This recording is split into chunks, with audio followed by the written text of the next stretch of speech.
Who decided chickens are food, but crows aren't? Have you ever noticed something strange? We happily eat chickens, ducks, and turkeys without thinking twice. But if someone served you roasted crow for dinner, you'd probably push the plate away. Why? After all, they're all birds. So who decided which birds belong on our dinner tables and which ones don't? Was there ever a moment in history when humans made a giant list and said, we'll eat these ones, but never those? The answer is much stranger than that. If you traveled back thousands of years, you wouldn't find supermarkets, farms full of chickens, or neatly packaged meat. You'd find people trying to survive. And when survival is the goal, you don't ask, does this taste good? You ask, can we catch it? Can we keep it? Can we feed it? And will it keep feeding us? That's where everything changed. The birds we eat today weren't chosen because they were birds. They were chosen because they were practical. Take chickens, for example. They're small enough to manage. They don't need huge amounts of food. They lay eggs almost every day, and they reproduce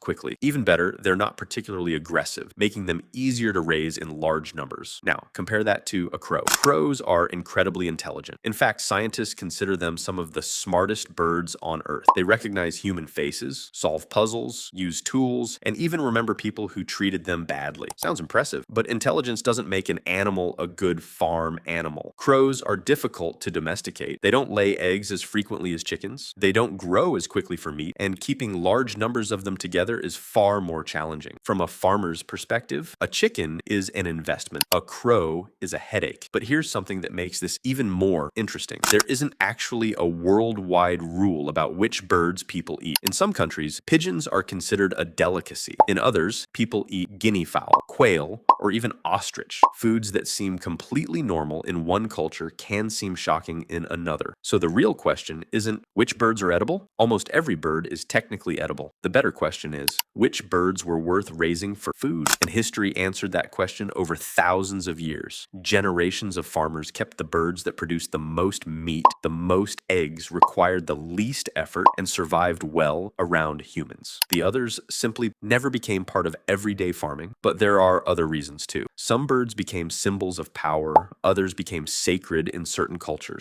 Some were protected because they controlled pests or played important roles in nature, and some just didn't taste good enough to justify the effort of catching them. Imagine spending hours trying to catch a fast, clever crow, only to get a small amount of tough meat. Or you could simply raise chickens that practically feed themselves and provide eggs while they're alive. The choice becomes obvious, and once millions of people made that same choice over hundreds of generations, it stopped feeling like a choice at all. It became normal. Today, most of us never question it. Chicken? Perfectly ordinary. Crow? Absolutely not. But neither bird knows the difference. Only we do. Because what ends up on our plates isn't decided by nature alone. It's decided by thousands of years of culture, farming, geography, economics, and habit. The next time you see a flock of birds flying overhead, think about this. If history had unfolded just a little differently, would you still think of chickens as food and crows as untouchable? Or would it be the other way around? Sometimes the biggest mysteries aren't hidden in ancient ruins or forgotten civilizations. Sometimes they're sitting right on our dinner plates. So here's a question for you. What everyday thing have humans accepted without ever asking, who decided that?